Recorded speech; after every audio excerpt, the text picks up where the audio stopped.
Hello guys, welcome back to another video. നിങ്ങളുടെ വീട്ടിലെ കൺസോളിന് UPS എന്നത് മാൻഡറ്ററി അല്ല, ബട്ട് റെക്കമെൻഡഡ് ആണ്. കാരണം നിങ്ങളുടെ ഏരിയയിൽ കൂടുതലായിട്ട് കറണ്ട് പോകുന്നുണ്ടെങ്കിൽ അല്ലെങ്കിൽ വോൾട്ടേജ് ഫ്ലക്ച്വേഷൻസ് ഉണ്ടെങ്കിൽ ഒരു UPS വാങ്ങുന്നതാണ് കൺസോളിന്റെ ലൈഫ് സ്പാന് ഏറ്റവും നല്ലത്. ആവർത്തിച്ചുള്ള സഡൻലി ഷട്ട് ഡൗൺ കൺസോളിന്റെ ലൈഫ് സ്പാനിനെ ബാധിക്കും. കാരണം കൺസോളിന്റെ റണ്ണിംഗ് ടൈമിൽ തന്നെ സഡൻലി ഷട്ട് ഡൗൺ എന്ന് പറയുമ്പോൾ ഡേറ്റ കറക്ഷൻസ് തുടങ്ങി കൺസോളിന്റെ ഹാർഡ്വെയറിനെ തന്നെ അത് ബാധിക്കുന്ന തരം ഒരു ഇഷ്യൂ ആണ്. സോ സേഫ് സൈഡ് നിങ്ങളുടെ ഏരിയയിൽ ഈ പറയുന്ന കാര്യങ്ങളൊക്കെ ഫേസ് ചെയ്യുന്നുണ്ടെങ്കിൽ തീർച്ചയായിട്ടും ഒരു UPS കൺസോളിനായിട്ട് വാങ്ങിക്കാൻ ശ്രമിക്കുക. സോ ഒരു UPS ശരിക്കും നമ്മൾ എന്തിനാണ് വാങ്ങുന്നത്? അതായത് കൺസോൾ ഉപയോഗിച്ചുകൊണ്ടിരിക്കുമ്പോഴത്തേനും കറണ്ട് കട്ട് ആയാൽ നമുക്ക് ഒരു 5-10 മിനിറ്റ് കൊണ്ട് അതൊന്ന് ഓഫ് ചെയ്യാനുള്ള ഒരു സമയം നമുക്ക് കിട്ടണം, ഒരു പവർ ബാക്കപ്പ്. ആ പവർ ബാക്കപ്പ് ആണ് ഈ UPSന്റെ മെയിൻ ജോലി. സോ ഇവിടെ രണ്ട് കോമൺ ക്വസ്റ്റ്യൻസ് വരും. അതായത് ഒന്ന്, നമ്മുടെയൊക്കെ വീട്ടിൽ സ്റ്റെബിലൈസർ ഉണ്ടല്ലോ, ഞാൻ TVക്ക് സ്റ്റെബിലൈസർ കൊടുത്തിട്ടുണ്ട്, അത് നമുക്ക് യൂസ് ചെയ്യാമല്ലോ. ശരിക്കും സ്റ്റെബിലൈസറിന്റെ ജോലി പവർ ബാക്കപ്പ് അല്ല. സ്റ്റെബിലൈസർ എന്ന് പറഞ്ഞാൽ പേര് പോലെ തന്നെയാണ് ഇലക്ട്രിസിറ്റി സ്റ്റേബിൾ ആയിട്ട് സ്റ്റെബിലൈസ്ഡ് ആയിട്ട് നമുക്ക് കൊണ്ടെത്തിക്കുക, നമ്മുടെ അപ്ലയൻസിനൊക്കെ കൊടുക്കുക എന്നുള്ളതാണ്. പവർ ബാക്കപ്പ് അല്ല അവിടെ ഉദ്ദേശിക്കുന്നത്. സോ അത് വിട്ടേക്കുക. രണ്ടാമത്തെ ചോദ്യം എന്ന് പറഞ്ഞാൽ എൻ്റെ വീട്ടിൽ ഇൻവെർട്ടർ ഉണ്ട്, ഇൻവെർട്ടർ ഉള്ള വീട്ടിലേക്ക് ഒരു UPSന്റെ ആവശ്യമില്ലല്ലോ എന്നുള്ളത്. നിങ്ങളുടെ വീട്ടിലെ കറണ്ട് പോകുന്നത് ഒരു ബൾബ് പോലും അറിയാത്ത ലെവൽ സ്മൂത്തിലാണ് സ്വിച്ചിങ് നടക്കുന്നതെന്നുണ്ടെങ്കിൽ ആ വീട്ടിലേക്ക് UPSന്റെ ആവശ്യമില്ല.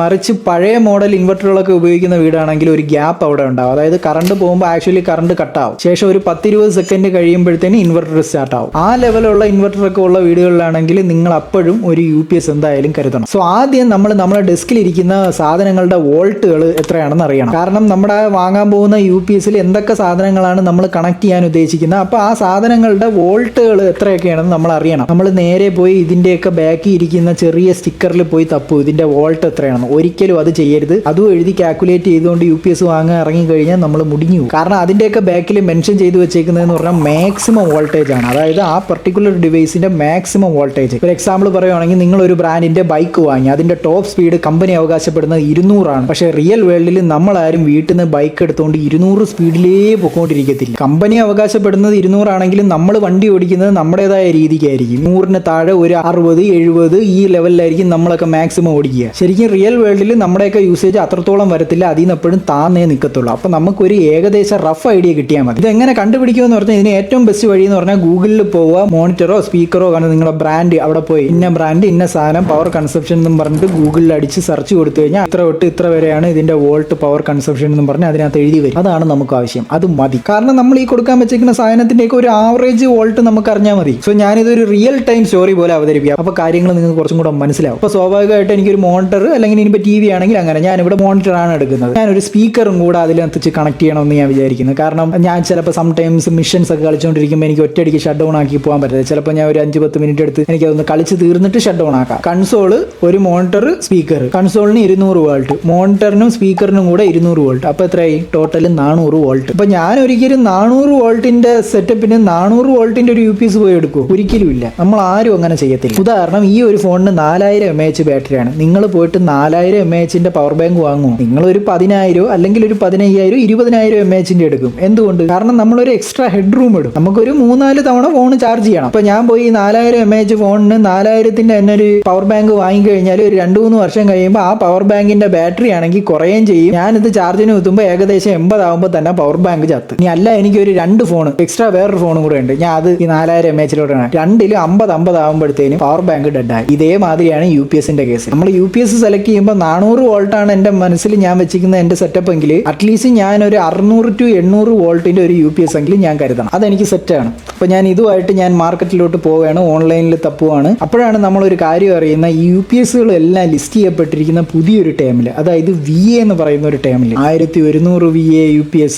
അതുപോലെ 600 VA UPS. കമ്പനി ലാംഗ്വേജിൽ അതിന്റെ മാക്സിമം കപ്പാസിറ്റിയാണ് ഈ VA കൊണ്ട് ഉദ്ദേശിക്കുന്നത്. എന്ന് വെച്ചാൽ അതിന്റെ ടോട്ടൽ ഇലക്ട്രിക്കൽ ലോഡ് എത്ര അത് താങ്ങും എന്നതാണ് ഈ VA കൊണ്ട് ഉദ്ദേശിക്കുന്നത്. അപ്പോൾ ഇനിയിപ്പോൾ എന്ത് ചെയ്യും? ഈ വോൾട്ട് നമ്മളെങ്ങനെ ഈ VA വാല്യൂ ആയിട്ട് മാച്ച് ചെയ്ത് നമ്മളെങ്ങനെ കാര്യം എടുക്കും? ഈ നമ്മുടെ സെറ്റപ്പിന്റെ ടോട്ടൽ വോൾട്ട് നമുക്ക് കിട്ടിയതില്ലേ, അതേ ഡിവൈഡഡ് ബൈ 0.6 എന്ന് പറയുമ്പോൾ നമുക്കൊരു വാല്യൂ കിട്ടും. അതാണ് ഈ VA. അതായത് എന്റേത് വന്നിട്ട് 400 ആണല്ലോ, 400 ഡിവൈഡഡ് ബൈ 0.6 എന്ന് പറയുമ്പോഴത്തേനും 666 എന്ന് പറയുന്ന ഒരു വാല്യൂ കിട്ടും. അതാണ് VA. അപ്പോൾ ഞാൻ നേരത്തെ പറഞ്ഞത് ഇവിടെ അപ്ലൈ ആവും. 666 VA സെറ്റപ്പിന് ഒരിക്കലും 666 അല്ലെങ്കിൽ 600 അല്ലെങ്കിൽ 700 നമ്മൾ UPS എടുക്കത്തില്ല. ഞാനൊരു 1000 VA UPS എങ്കിലും കൺസിഡർ ചെയ്യണം, എന്നാലായിരിക്കും എൻ്റെ ആ ഒരു സെറ്റപ്പിന് സ്മൂത്ത് ആയിട്ട് റൺ ആവുക. 1000 VA എന്ന് പറയുമ്പോഴത്തേനും മറ്റേ ഞാൻ നേരത്തെ പറഞ്ഞ വോൾട്ടിൽ എടുക്കുമ്പോൾ അത് ഈ പറഞ്ഞ കണക്ക് 600 to 800 ആ റേഞ്ചിൽ വരും. അതിന് ഈ VA വാല്യൂലോട്ട് മാറ്റുമ്പോഴാണ് ഇങ്ങനെ വരുന്നത്. അങ്ങനെ ഞാൻ നോക്കിയപ്പോഴത്തേന് എനിക്ക് APC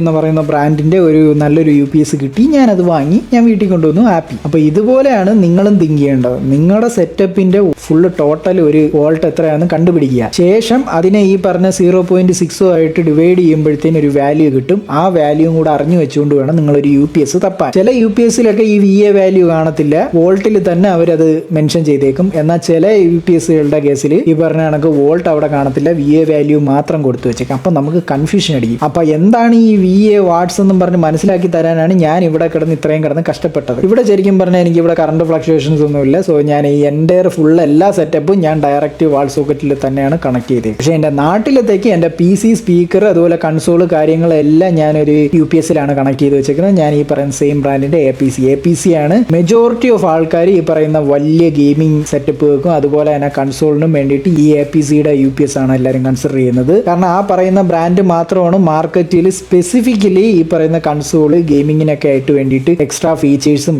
അതിന് വേണ്ടി മാത്രമായിട്ട് അവർ ഇറക്കുന്ന ടൈപ്പാണ്. ആൻഡ് എക്സ്ട്രാ എനിക്ക് ഒരു കാര്യം കൂടെ നിങ്ങളുടെ അടുത്ത് പറയാനുള്ളതെന്ന് വെച്ച് കഴിഞ്ഞാൽ, നമ്മൾ ഈ പറയുന്ന എല്ലാ സെറ്റപ്പിനും വേണ്ടിയിട്ട് നമ്മൾ പൈസയൊക്കെ ഇൻവെസ്റ്റ് ചെയ്ത് ഒരു UPS എടുക്കും. എന്നാൽ പലരും ചെയ്യുന്ന മിസ്റ്റേക്ക്, ഇത് കൊണ്ടുവന്നിട്ട് ഏതെങ്കിലും ഒരു ചീപ്പ് ക്വാളിറ്റി കുറഞ്ഞ ഒരു എക്സ്റ്റൻഷൻ ബോർഡിൽ കൊണ്ട് കണക്ട് ചെയ്യും. ഒരിക്കലും അങ്ങനെ ചെയ്യരുത്. നിങ്ങൾ ഇത്രയും വലിയ സെറ്റപ്പ് നിങ്ങൾ ഇവിടെ റെഡിയാക്കി വെച്ചിട്ട് ഈ എക്സ്റ്റൻഷൻ ബോർഡിൽ കൊണ്ട് കണക്ട് ചെയ്യുമ്പോൾ അവിടെ പോയി പരിപാടി. ഒരു കാര്യം നമ്മൾ മനസ്സിലാക്കുക, ഇതൊക്കെ എന്ന് പറഞ്ഞാൽ ഒരുപാടധികം പവർ എടുക്കുന്ന സാധനമാണ്. മാക്സിമം പറ്റുന്നുണ്ടെങ്കിൽ തന്നെ വാൾ സോക്കറ്റിൽ നിന്ന് തന്നെ മെയിൻ ഔട്ട് എടുക്കുക.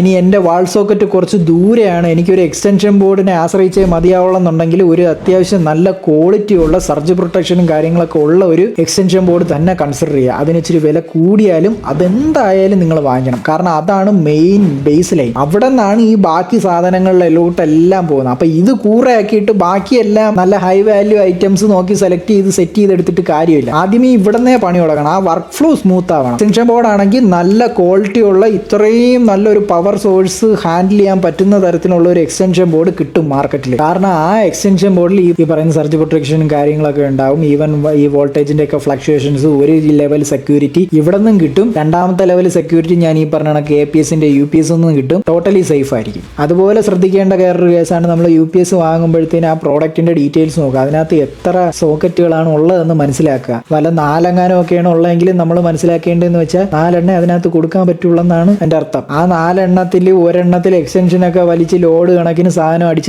നിറയ്ക്കരുത്. എപ്പോഴും വോൾട്ട് എത്രയാണ് അതിനകത്ത് മാക്സിമം കയറ്റാൻ പറ്റുള്ളൂ എന്ന് നമ്മൾ മനസ്സിലാക്കിയിട്ട് വേണം അതിനകത്ത് അടിച്ച് കയറ്റാൻ. ഓർമ്മയില്ല. ബൈ.